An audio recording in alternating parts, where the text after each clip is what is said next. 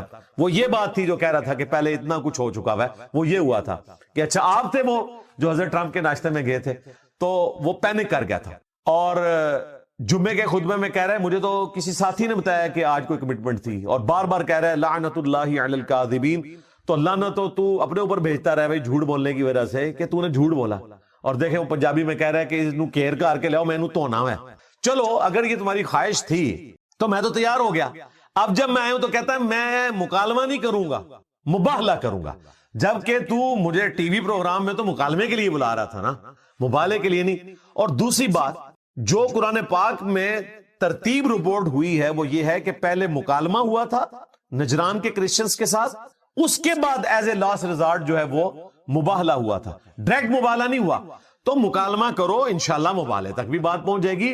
اور تمہیں اور تمہارے بڑے بھائی کو جس نے آج کل تمہیں حضرت ٹرمپ کے ناشتے کی وجہ سے اعلان برات کی حد تک پہنچا دیا ہوا ہے, پوسٹ بھی لگ گئی ہے. تم دونوں بھائی پچھلے 4-5 سال سے مباہلے کے چیلنج دے رہے ہو اور تمہیں توفیق نہیں ہوئی, اور میں نے کہا تھا کہ کبھی بھی توفیق نہیں ملے گی کہ تم مباہلے والی حدیث کبھی اپنے پلیٹ فارم سے بیان کر دو جس کی بنیاد پہ تم یہ بات مجھ سے کر رہے ہو, صحیح مسلم کی, کیونکہ اس میں موجود ہے کہ ان کے ماموں نے ہمارے ماموں یعنی کہ امت کے ماموں, کیونکہ نبی اسلام کے ماموں تھے سعد بن ابی وقاص, ان کو ابھارا کہ وہ سیدنا علی ابن ابی طالب پر سب کرے.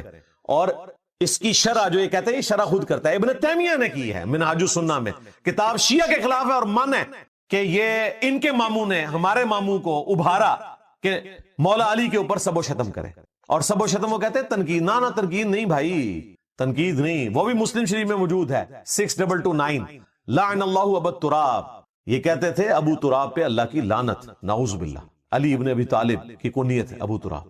کہتے ہیں نہیں وہ کوئی نامعلوم تھا جس نے کیا, اور صحابی کو بلایا. اس میں الفاظ ہیں کہ مدینے کا حاکم بنا بنو امیہ بنو مروان میں سے, بنو حکم میں سے. مدینے کا حاکم کوئی عام آدمی ہوگا, ایٹ لیسٹ وہ تابعی ہوگا, ایٹ لیسٹ, عام آدمی نہیں. تو میں نے کہا تھا کہ وہ جمعیت اہل حدیث مدینہ شریف کا اس زمانے کا امیر تھا, کیونکہ حاکم وقت تھا نا, کہ جس نے سیدنا سال بن سعد السعدی کو ابھارا کہ وہ مولا علی پر نعوذ باللہ لعنت کریں. لعن اللہ ابو تراب کے الفاظ ہیں 6229 صحیح مسلم کی حدیث. اور 6220 میں تمہارے ماموں نے ہمارے ماموں کو مجبور کیا, تو پھر انہوں نے کہا میں کبھی بھی علی کے لیے اس طرح کے کلمات نہیں بولوں گا. علی کو 3 فضائل ایسے حاصل ہیں کہ اگر مجھے وہ مل جاتے تو میرے لیے سرخ اونٹوں سے بہتر ہوتا. نمبر 1, خندق کے موقع پر نبی اسلام نے فرمایا تھا کل اس شخص کے ہاتھ میں جھنڈا دوں گا جو اللہ اور اس کے رسول سے محبت کرتا ہے, اللہ اور اس کا رسول اس سے محبت کرتا ہے. اور ہم شوق میں پوری رات نہیں سوئے کہ وہ خوش نصیب کون ہوگا. صبح نبی الاسلام نے بلا کر مولا علی کو جھنڈا دیا, دعا فرمائی, اشوب چشم تھا, ان کو لعاب دہن لگایا, اللہ تعالیٰ نے شفا دے دی. اور صحیح مسلم میں الفاظ ہیں سیدنا عمر کے کہ مجھے پوری زندگی کبھی خواہش نہیں ہوئی عمارت کی سوائے اس دن کے کہ وہ جھنڈا مجھے ملتا. یعنی حضرت علی پہ سیدنا عمر بھی رش کیا کرتے تھے. اور دوسری فضیلت سن, حاکم وقت یعنی کہ ان کے ماموں سے کہا کہ نبی اسلام نے تبوک کے موقع پر فرمایا تھا علی کی میرے ساتھ وہی نسبت ہے جو ہارون کی موسیٰ کے ساتھ, مگر میرے بعد کوئی نبی نہیں. یعنی اگر میرے بعد کوئی نبی ہوتا تو علی ہوتا, اور نسبت اس کی نبیوں والی ہے. اگر مولا علی امتی نبی نہیں ہے تو غلام احمد قادیانی دجال تو شاہی کوئی نہیں. وہ کیسے امتی نبی ہونے کا دعویٰ کر سکتا ہے کہ اسلام کو سب سے زیادہ سپورٹ کرنے والا شخص نبی الاسلام کے اہل البیت اور اصحاب میں سے مولا علی تھے, اور وہ بھی امتی نبی نہیں ہے, اگرچہ ان کی نسبت پیغمبروں والی ہے نبی علیہ السلام کے ساتھ, جس طرح کہ ہارون علیہ السلام کی نسبت تھی موسیٰ علیہ السلام کے ساتھ. اور تیسری فضیلت انہوں نے بیان کی کہ جب نجران کے کرسچنز آئے تھے تو نبی علیہ السلام نے سیدنا علی, حسن, حسین اور سیدہ فاطمہ کو پیش کیا تھا, اللہ کے حضور دعا کی تھی اللہم ہؤلاء اہل بیتی, اے اللہ یہ میرے اہل بیت ہے. وہ مباہلے کا ذکر اس حدیث کے اندر آتا ہے جس کو یہ گلے پھاڑنے والے دونوں بھائی بیان نہیں کر سکتے, اور اس کی شرح اپنے علماء کے ذریعے بیان کریں, منہاج السنہ سے بیان کریں کہ ابن تیمیہ کیا لکھ کے گئے ہیں. میں نے یہ دعویٰ کیا ہے کہ جو شروحات اہل حدیث علماء نے بنو امیہ سے متعلق بخاری اور مسلم کی لکھی ہیں, ان میں کبھی جرت نہیں ہوگی کہ وہ اپنے پلیٹ فارم سے بیان کر سکے. سید داؤد راز رحمہ اللہ تعالی کی شرح, علامہ وحید الزمان کی شرح, اسی طریقے سے نواب صدیق حسن بھوپالوی رحمہ اللہ تعالی کے فتاوی اپنے ماموں کے بارے میں تم لوگ بیان نہیں کر سکتے. وہ ہمارے استاد بیان کرتے رہے مولانا اسحاق صاحب, اور تم نے ان کے اوپر فتوے لگائے. لیکن اللہ کا شکر ہے کہ ذلت اور خواری تمہارا مقدر بنی. تو یہ میں نے کوئی اس حوالے سے چیلنج نہیں دیا کہ اس کو کوئی یعنی مناظرے کا چیلنج سمجھ کے قبول کرے. ان کی ڈیمانڈ تھی تو میں تیار ہوا, اور یہ میری زندگی تک یا ان کی زندگی تک آفر باقی ہے. جب کبھی چاہیں یہ کسی ٹی وی چینل کے اوپر آ کر مکالمہ کر سکتے ہیں, لیکن مباہلہ نہیں, مکالمہ ہوگا. مبالے والا معاملہ نہیں, پہلے مکالمہ ہوتا ہے پھر مبالہ ہوتا ہے. مبالے تک تو بات جائے گی نہیں. اور مبالے کا جہاں تک سوال ہے تو ہمارے استاد شیخ زبیلی زئی رحمہ اللہ تعالی غیر پیغمبر کے لیے اس کو درست نہیں سمجھتے تھے. ہمارا بھی یہی موقف ہے, لیکن وہاں تک تو بات جانی نہیں ہے نا. پہلے تو مکالمے تک بات آئے, ایک ہیلدی گفتگو ہو ٹی وی چینل کے اوپر. اور اس میں اگر آپ چاہیں تو ہمارے وجاہت بھائی جو ہیں وہ اینکر کے طور پر بیٹھ سکتے ہیں, جن کے ساتھ آپ کے اچھے تعلقات ہیں اتنے عرصے سے. جب سے انہوں نے آپ کی اصلیت کھولی صرف اس وجہ سے کہ آپ نے ان کو ونریبل کیا, تو اب آپ ان کے خلاف ہوئے ہیں. چلیں کوئی اور اینکر آپ چوز کر لیں, ارشاد بھٹی صاحب کو کر لیں, یا کوئی ایسا شخص جس کے اوپر آپ متفق ہیں, اور ٹی وی چینل پہ بیٹھے اور ایک مہذب انداز میں ہم گفتگو کریں انشاءاللہ تعالی.